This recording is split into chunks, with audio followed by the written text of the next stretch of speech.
I've been associated with Aurobindo for quite some time, and it's something really good that's happening. There used to be a song which said, "There's something in the air tonight," that kind of a thing. You know, what is happening? There's so many short film clubs opening up. There's short film festivals happening. There's YouTube. There's so much happening. I look at it and sometimes I think that when I was in college and I wanted to do all the things, why weren't these platforms not there? The whole digital revolution, the people making films on their mobile phones, on still cameras. I've seen some films made by some people on still cameras, which are like fantastic short films.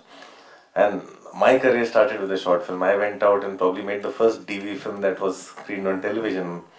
And it was an experience because I didn't know how to shoot on the railway stations, and I found out that channel we had one DV camera and I didn't know how to get it out of there. So the guy who was responsible for it, I said, I'll give you a role, provided every night after they shut it down, you sneak it out.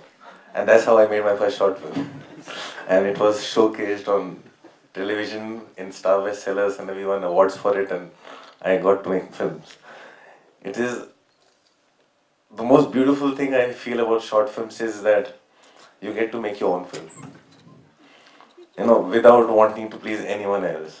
You're just doing your own thing, you're saying your own thing, and many a times you beg, borrow, steal, use your credit cards, you do so many things, but that's something that's most honest and something that you have to preserve. Like, I remember that you're most honest with your first film. Slowly, other things start seeping in. Slowly, you start seeing how people react to it. Slowly, you start being somebody else, and you become the perception of what you are rather than be yourself. So this is, I think, short films are actually the most exciting form of filmmaking. There's no repercussions.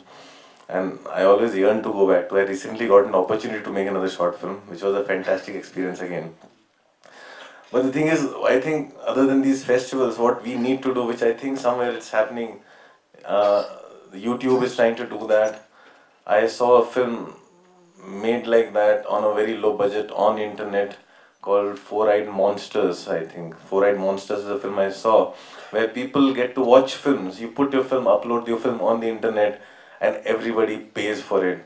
As little as probably say $10 to watch, and that's how you recover your money.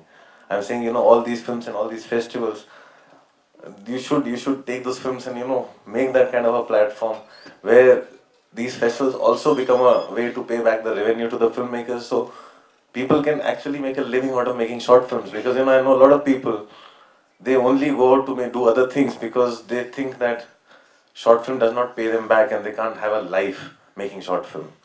I think this is a great idea and one should try and go beyond it. And more power to Twilight and more power to Delhi International Art Festival. Thank you so much.